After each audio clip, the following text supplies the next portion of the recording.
Français parlent au français. Je n'aime pas la blanquette de veau. Je n'aime pas la blanquette de veau. Sud Radio Berkov dans tous ses états. Là, évidemment, il ne s'agit pas de la blanquette de veau. Non, mais il s'agit d'un livre qui a fait sensation et scandale aux États-Unis l'année dernière et qui vient de paraître en français.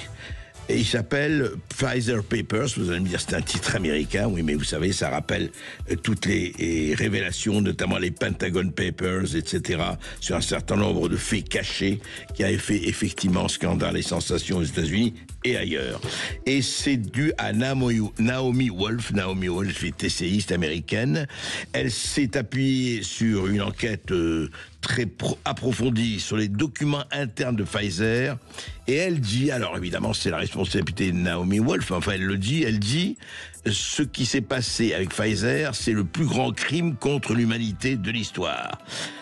Ah, on verra évidemment en lisant le livre si cela est vrai ou pas, mais elle raconte effectivement les vaccins, la relativité des vaccins, le déluge d'effets indésirables, les lésions cardiaques chez les adolescents, la biodistribution toxique, etc. Et les protocoles d'essai, comment se sont passés les protocoles d'essai, sans parler évidemment des SMS, fameux SMS qu'on ne connaît toujours pas entre la présidente de la Commission européenne Ursula von der Leyen et le PDG de Pfizer Albert Bourla. Tout cela, un déluge d'informations qu'il appartiendra à chacun de juger, ou en tout cas de prendre connaissance. Bonjour Didier Raoult. Bonjour. Vous êtes, on va pas vous présenter, microbiologiste, auteur de le plus récent c'était Homo Chaoticus, et le prochain dans 15 jours, c'est les cold cases de l'histoire, toujours aux éditions Michel Lafon. On va d'ailleurs vous recevoir à ce propos, mais là, c'est que j'ai été, non pas étonné, mais j'ai vu préface de Didier Raoult. Pourquoi avez-vous éprouvé le besoin de préfacer ce livre très controversé, très intéressant, mais très controversé? Bon, parce qu'on me l'a demandé. Oui, c'est une raison. Mais vous avez donc trouvé le bouquin intéressant. Sinon, vous ne l'auriez pas fait. Je trouve intéressant. Si vous voulez, j'ai été dans cette période un peu effaré, si vous voulez, de devoir se mettre en place la dictature de l'information. On avait une vraie dictature. De l'information ou de la déformation? Appelez ça comme vous voulez. Moi, je ne crois pas vraiment que les journaux fassent de l'information. Hein. Donc, d'accord. C'est le terme consacré par l'usage. Catégorique, oui, d'accord. Vous savez, les termes, vous savez, dans notre génération, ça s'interprète avec prudence. Donc, si vous voulez, aussi bien la presse scientifique, qui a menti de manière inouïe, qui a inventé maintenant un nouveau truc dont j'ai subi à peu près tous les avatars de cette stratégie. Oui. Maintenant, c'est la rétraction des papiers en disant, vous n'avez pas suivi nos règles en termes éthiques, donc on essaie de faire croire que vous avez fraudé parce qu'ils ne sont pas d'accord avec le fait que vous n'avez pas demandé. Le dernier que j'ai reçu ce matin, c'était, on n'a pas demandé au comité d'éthique pour tester des poux. Oui, mais les poux, c'est pas des humains, vous voyez.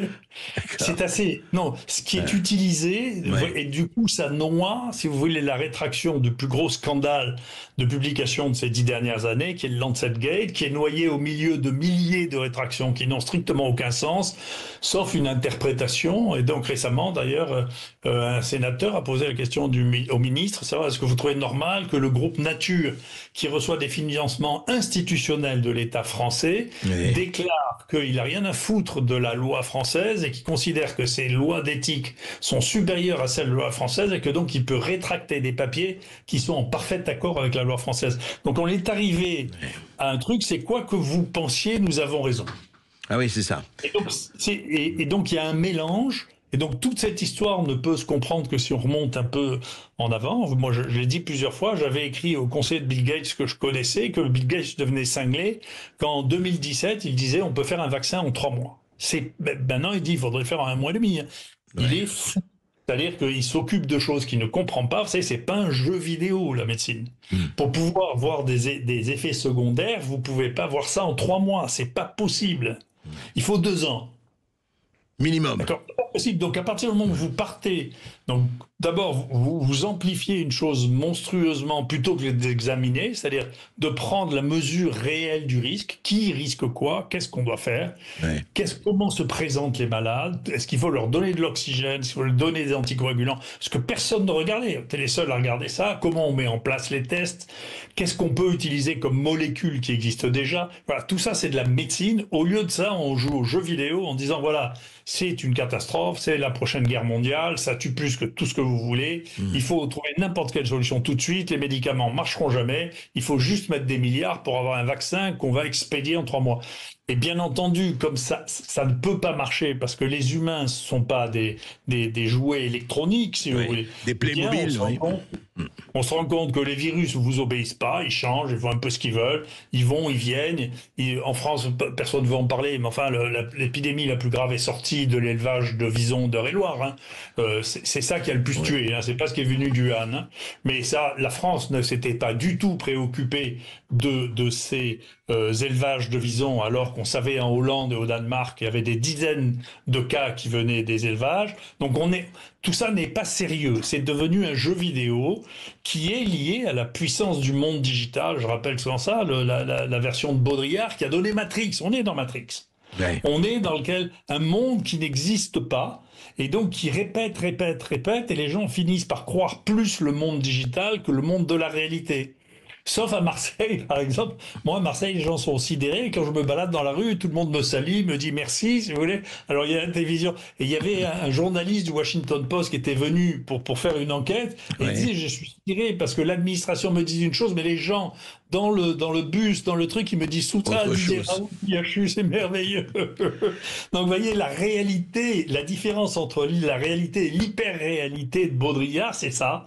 Et donc, si vous à des dingues qui connaissent que les jeux vidéo, la gestion de la pandémie, et que vous associez que l'OMS n'est plus qu'une histoire de politique et de pognon, et que ce qui est important, c'est qu'il y en a un qui soit ici, comme on fait dans les castings, si vous voulez, actuels, il en faut de toutes les couleurs, de tous les genres, de tous les trucs, peu importe leurs compétences, on s'en fout. Il faut qu'on donne l'impression qu'on écoute tout le monde, et en réalité, ceux qui sont les marionnettes devant sont des marionnettes dont tirent les ficelles les puissances financières les plus grandes du monde. Donc la réalité est comme ça, mais comme on ne peut pas empêcher les humains de s'exprimer, il arrive des chemins de traverse, les podcasts par exemple, vous avez vu aux États-Unis, la puissance des podcasts est extraordinaire. Très forte. Tucker Carlson, Joe Rogan et d'autres, oui. Enfin, c'est inouï. Hein. Ici, ça se développe aussi, les radios parallèles. Et puis, ce qui m'a beaucoup frappé, parce que je ne croyais pas que ça serait un nouveau mode d'information, ce sont les livres. Les gens écrivent, on n'a pas réussi à censurer les livres. Et donc, il y a une quantité d'informations dans les livres, pas encore. Il y a une quantité d'informations dans les livres qui est absolument exceptionnelle et qui est extraordinaire. Et puis, heureusement, aux États-Unis, ils ont fait sauter pour l'instant, tant que l'Europe ou tous les fous ici qui veulent contrôler même notre manière de penser n'arrivent pas à recontrôler Facebook et Twitter, eh bien, il n'y aura plus les fact-checkers qui sont, c'est le zéro et l'infini, hein, c'est le contrôle de la pravda, hein, c'est le contrôle de la vérité.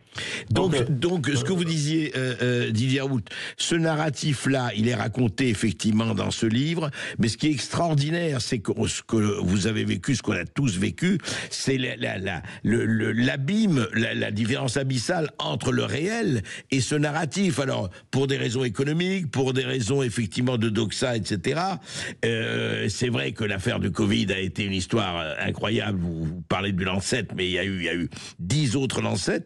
Mais ce qui est étonnant, c'est qu'en même temps, la réalité finit par passer. L'information véritable finit par passer quand même.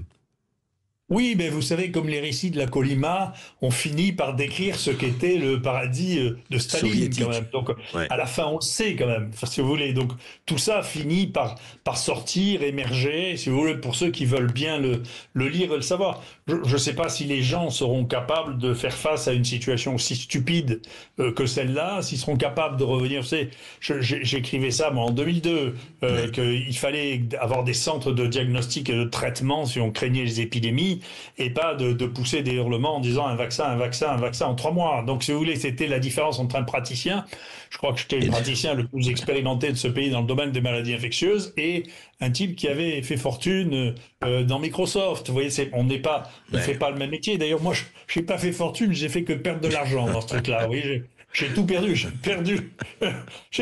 J'ai perdu une quantité de sources financières, si vous voulez, parce que j'étais puni tout le temps. Vous savez, donc, mais c'est comme ça, c'est la vie. Mais vous avez gagné l'amitié et l'estime de beaucoup de monde, hein, quand même, dit Raoult, et vous le savez.